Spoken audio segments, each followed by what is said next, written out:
So if communism is a dictatorship of the poor over the rich, actually there are no more rich under communism, is Trump and the Republicans, are they trying to create a dictatorship of the rich over the poor? Check it out, leave your comments, ding the bell, share it with your friends, and subscribe to our channel. And welcome back. Omar in Herndon, Virginia. Hey, Omar, what's on your mind today? Tom, good day to you, sir, and your teammates. Didn't Richard Byrd was also arrested for insider trading because he went against Trump? I don't know who he is. He's the chairman of the Intelligence Committee from North Carolina. Richard Burr, B-U-R-R. I'm Yes. sorry, I thought you said Byrd. Yes. He was not arrested. He was simply outed, basically, but he has not suffered any consequences from that. Yeah, and that was just to prove your point that Purdue and the other lady was engaged in insider trading and nothing happened to them. But and then the other person, who went against Trump, absolutely was outed. But what I wanted to ask you, Tom, is this Trumpism? I mean, is it going to stay after Trump leaves? Is Tom Cotton going to pick up where Trump left off? I know you said probably he's going to be the next Trump. What's going to happen to Trumpism? This thing that Trump tapped into and brought to the surface. Yeah. I don't have a crystal ball, Omar, but my sense is that Trump got, he got 70 some odd million people to vote for him, and, which is not any small accomplishment. I'm guessing that probably at least half of those people who voted for him because they like his racism, they like his xenophobia, they like his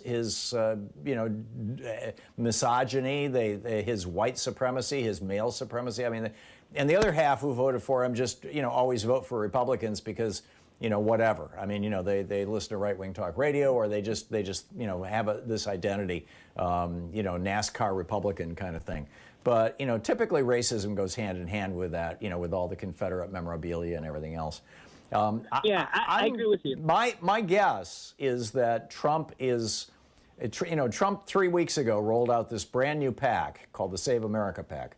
And that PAC, I'm getting, again, overnight, I mean, in the last 24 hours, I've gotten at least 8 fundraising requests from Donald Trump, from Rudy Giuliani, from the president of the RNC, Ronna Romney McDaniel, Mitt Romney's niece. I'm getting all these, emails begging me for money, and when I click on them, 100% of the time they go to 60% of the money goes to the Save America PAC, 40% goes to the RNC. No matter what they say they're for.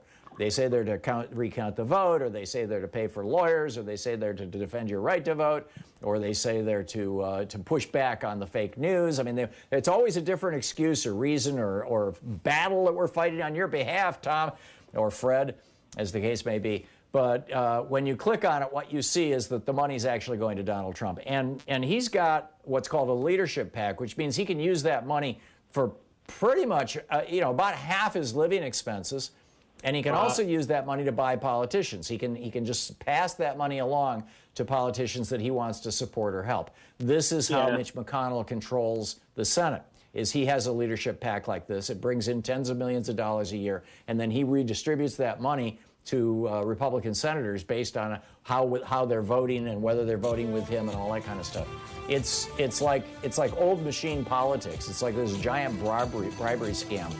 But there's no doubt in my mind that Donald Trump has figured out he can make more money in politics than in real estate, and so he's going to stay in politics. The question is, how many people are going to follow him? So, and I don't think anybody knows the answer to that.